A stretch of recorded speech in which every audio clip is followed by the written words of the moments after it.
Hello, eu sou Nando Rodrigues e hoje vamos falar de um assunto um tanto quanto incômodo para nós gamers. Ainda mais com relação a alguns dispositivos antigos com aqueles fios que no final das contas se embolam, se enroscam, arrastam e causam maiores acidentes. E em alguns casos até perda total. Fios, cabos e o que fazer com relação aos nossos pequenos que curtem jogar. Antes de tudo, levem de boa nos comentários, para ter aquele papo saudável, sem brigas, estresse, sabe como é que é, né? Respeitando a opinião do coleguinha e da coleguinha. Então, sem mais delongas, simbora falar sobre isso. Então, simbora a ideia. Você tá lá de boa, jogando nas suas férias, na sua folga, e seu console tá lá, no meio da sala com o fio todo esticado, você jogando aquele seu jogo favorito, que muito na época passada não se tinha muito esse lance de TV no quarto, era tudo na sala. E aí, do nada, aparece aquele vulto mais inesperado da criança, passando assim, ó. Ou crianças, né, como é o meu caso, que passa arrastando tudo e derruba o teu amado console, derruba a tua televisão, tudo que tiver no caminho, sai quebrando. E aí, caiu, quicou e não liga mais. A fúria se impera em qualquer canto, então pause. Nesse momento, vamos refletir os acontecimentos. Uma criança, geralmente com poucos anos de idade, não difere a noção de espaço e dos acontecimentos ao redor dela, porque ela quer correr, descobrir e saber de tudo ao redor dela. Nós, como adultos, devemos antecipar esse momento antes do acidente acontecer, como bons adultos. Tem muitas maneiras simples e bem fáceis de resolver esse tipo de incômodo que pode ocorrer na sua casa.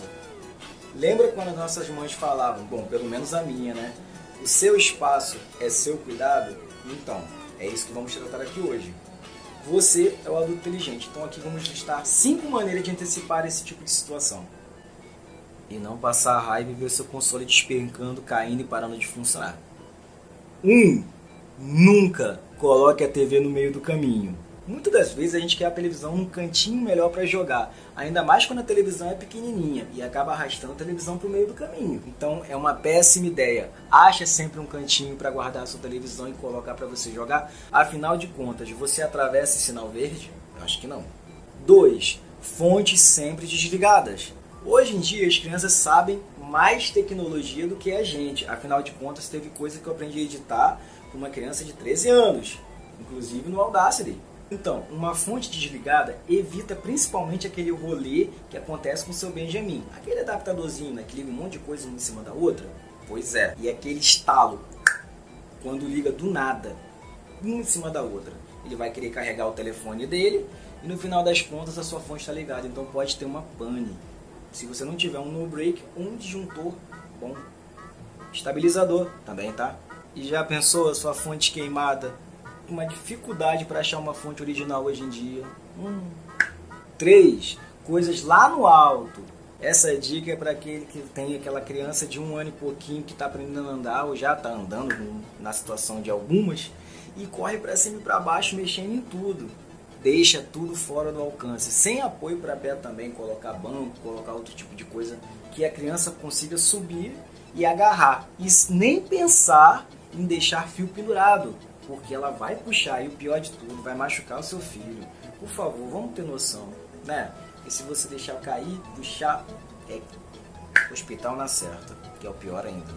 4. Se possível, use canaletas. Essa vai para todo mundo, porque se você tem aquele seu fio de console e você quer proteger da melhor forma possível, você tem que ver que a canaleta ela vai proteger cada vez mais os seus fios. Então não vai ficar aquele mexe para lá, mexe para cá, tira, coloca, então vai ficar sempre a ponta certinha, deixando um espaço para poder, né, encaixar no seu console. Então bota na parede lisa e ó, belezinha. 5ª, e a mais importante das regras, o seu espaço é o seu espaço. Imponha regras e limites do que pode ou não pode, porque eu já passei por isso. Olha o exemplo, você está lá no quarto, vai no banheiro, vai comprar pão, vai resolver alguma coisa e quando você volta, tá lá, tudo jogado no chão, tudo espalhado. E aí tá lá, o filho do primo, da tia, do avô, todo mundo tá mexendo no seu console favorito e tá tudo jogado de qualquer jeito, balançando as perninhas e sacudindo tudo.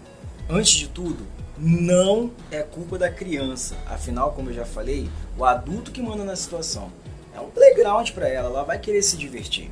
E muitas vezes tem muito pai e mãe que não impõe esse limite do que pode e não pode. E tem um detalhe também, se você não impõe esse limite, no qual eu não quero que mexa nas minhas coisas, você vai se magoar ainda mais, porque se chegar alguma criança ou até mesmo um adulto que não conhece me mexendo naquilo que é seu, vai ser muito pior você ter que cobrar e além do mais você perder aquele algo de valor sentimental que deu um trabalho para conseguir ver espatifado pelo chão. Mas mesmo assim, se você quer se divertir com os pimpolhos, jogar junto da criançada, aí vai para você mais 5 dicas de como se divertir junto com a criançada sem nenhum tipo de problema. E principal também, sem ter prejuízo. Primeiro, esteja sempre presente. Não tem aquela frase, o que os olhos não veem, o coração não sente? Não se aplica aqui em momento algum. Porque a sua atenção é importante nesse momento, de você dizer o que pode e o que não pode ser feito, mexer ou não mexer nas suas coisas. Então, esteja sempre presente. 2. Pés para baixo e longe de camas. Você sabe que quando adulto a gente está meio cansado, né? Meio para lá, para cá, e acaba se jogando, esticando. Imagina uma criança que fica numa posição muito tempo jogando videogame e começa a sentir dor nas costas, aquela coisa, então ela vai se esticar. Então, bota um limite de tempo para ela jogar ali, para não ficar sentada a vida inteira, e aí você vai ver que ela, né, não deixa se esticar em cima da cama, puxar, até porque vai acabar puxando e vai cair muita coisa no chão. 3. Controles paralelos.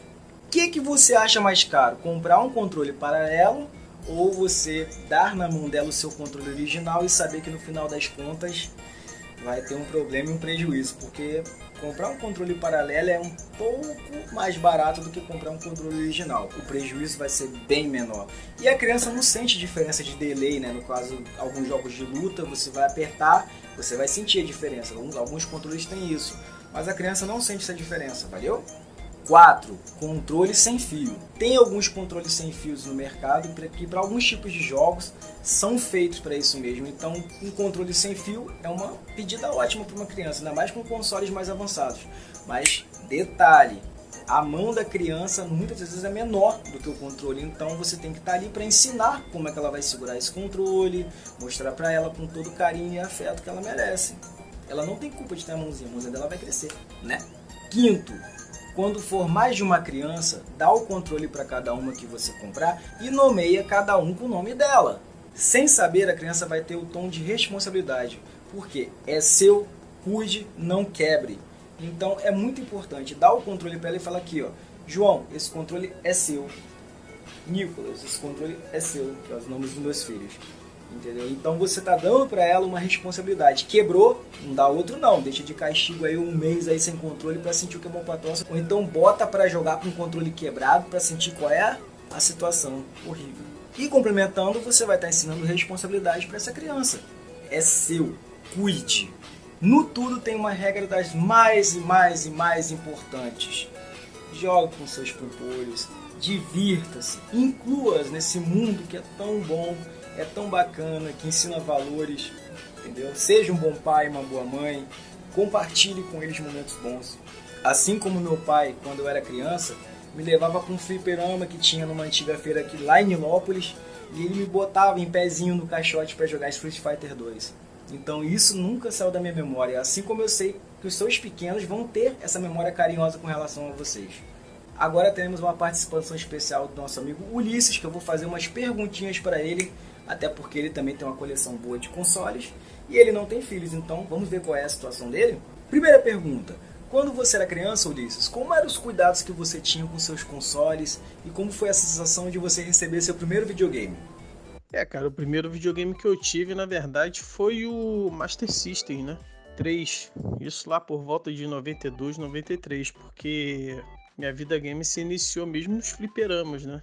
O primeiro console que eu joguei foi o Atari, mas eu já era aquele moleque com gosto bem diferente, né? Quando eu vi fliperama, nada era igual, cara. E de fato, né? Você entrava no fliperama e nada era igual. Aí eu lembro que meu primo, na época, os pais dele, meus tios, né, decidiram dar um um videogame pra ele ficar em casa em vez de ficar no fliperama, né? Porque aqui no Rio de Janeiro, na época, ainda hoje é perigoso, mas na época, aqui na nossa região, era muito mais perigoso, né? Então eu fui meio que na onda do meu primo e decidi também ter um console em casa, e foi o Master System 3, né?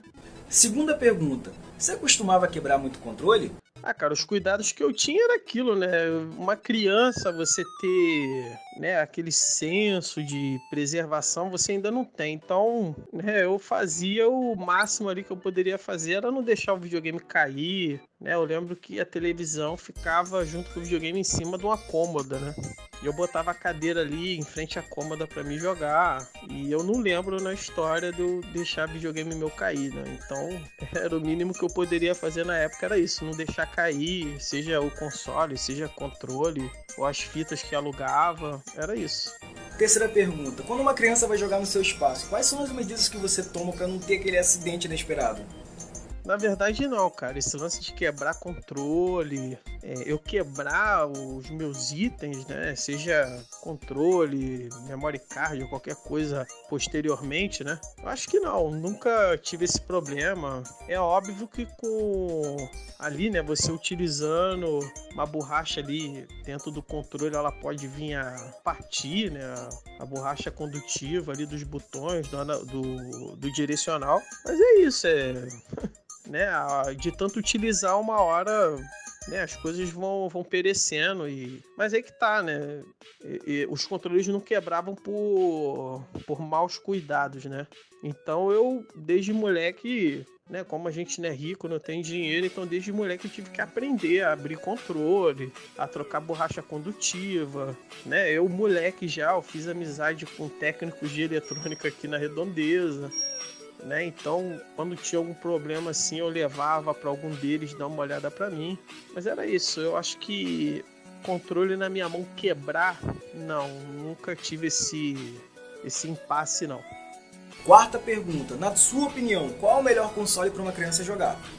Meu amigo, essa pergunta é muito difícil, cara, porque, sinceramente, dependendo da idade da criança, eu não vejo uma possibilidade de você dar um item na mão da criança, o item seu, o item que você, né, lutou para comprar. Aí chega uma criança na sua casa, você vai dar o item na mão da criança, seja um controle, seja um portátil da Sony, da Nintendo, seja lá qual for, e você não ter prejuízo, cara. Porque dependendo da idade, dependendo, né, da criação, então tem uma série de fatores que a probabilidade que você vai ter prejuízo é alta. Então eu acho que o bom senso tem que vir da pessoa que leva a criança, entendeu? Então, na minha casa, por exemplo, já veio parentes, já veio amigos, e quando chega aqui com criança, não todos, mas alguns vêm com aquele conceito de que videogame é coisa de criança. E não é, né, bicho? Pô, a gente joga videogame aí, sei lá. Eu, por exemplo, comecei lá no final dos anos 80. Então, eu sei o que é videogame lá atrás e o que é agora. Então, tipo assim, você dá um item na mão de uma criança porque a pessoa acha que aquilo ali é coisa de criança ou coisa do tipo, cara, eu acho que eu não teria problema nenhum em dizer não, como já aconteceu, de chegar pessoas aqui em casa. Ah, Ulisses, poxa, deixa o meu filho jogar aí, poxa, ele sempre quis ter um desse e tal. E infelizmente eu tenho que cortar o barato, né, velho? Então, tipo assim, pô, cara, infelizmente isso aqui não é pra criança, entendeu? Um item caro, infelizmente, cara, entendeu? Aí eu acho que o ideal seria a pessoa que leva ela ter esse bom senso, né? Então, tipo assim, eu acho que pra eliminar a dúvida e você não ficar ali e sair como vilão, eu acho que o ideal talvez seria você... Ah, eu tenho um Xbox 360 aqui e eu tenho um controle específico pra isso, entendeu? Tipo assim, chegou uma criança, eu vou largar esse controle na mão dela, que eu sei que é um controle de ralo, né? E tipo assim, é um controle que tá ali pra isso mesmo, entendeu? Eu acho que é o máximo que eu poderia fazer, entendeu? Eu acho que ainda mais eu que jogo muitos jogos de luta, eu tenho um certo padrão pra... O controle, ele tem que estar apto ali pra me executar combo, executar as coisas. Então, tipo assim, cara, você dá controle na mão de criança, entendeu? Não dá certo, cara. Portátil, então, nem pensar. Então, Agora é aquilo, né? Quem é pai, quem é mãe. Ah, você tá falando isso porque você não tem filho, porque você...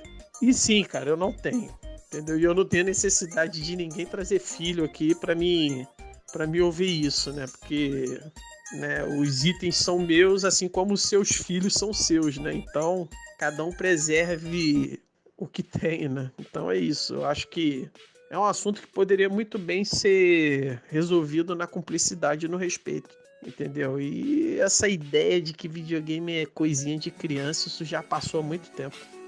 Quinta pergunta. Na sua opinião, qual é o melhor jogo para uma criança iniciar nesse mundo de jogos? Cara, o melhor console para uma criança jogar é aquele console que não tem fio, né, cara? Que o controle fica na mão da criança e a criança não tem contato ali com o console, né?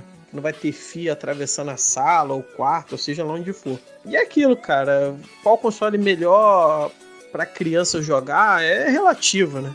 Tem pai que vai levar o PlayStation, tem pai que vai levar o Xbox, tem pai que vai levar o Switch, né, da Nintendo, ou vai levar um console retrô, isso é relativo. Mas se eu tivesse filho, bicho, eu vou ser sincero, criancinha, eu nunca que eu ia dar controle com fio na mão de criança, cara. Agora, qual é o melhor relativo, né? Eu, sinceramente, se eu tivesse filho, ele ia jogar, sei lá, talvez eu fosse, né, pelo menos dar o conhecimento para ele das duas épocas, né? Tanto a época analógica como a digital, ia dar, né, dar a escolinha para ele, né? Pô, esse aqui é o Sonic, esse aqui é o Shinobi, esse aqui é o Final Fight. E é claro, né? Eu ia mostrar os dois lados da moeda, né? A realidade de hoje e o passado. Agora, qual o melhor console? Eu acho que, de forma pragmática, eu diria isso, né? Eu daria um console pro meu filho, caso eu tivesse um console que não tivesse fio, cara. Entendeu? Que o controle ficasse na mão dele e ele não tivesse a necessidade, né, de ter fio ali entre ele e o console pro console vir no chão. E é isso, galera. Espero que vocês tenham gostado do vídeo. É uma opinião, se vocês quiserem incrementar mais alguma coisa, como eu disse, respeitando a opinião do coleguinha e da coleguinha, que é um ponto de vista aqui. Então, é para todo mundo melhorar um pouquinho. Inclusive, eu também me peguei pensando esses dias. E a ideia foi justamente do Ulisses sobre esse vídeo. Tá bom, galera? Se gostou, curte, compartilha, ativa o sininho, se inscreva no canal. E é isso. Nando Rodrigues, out.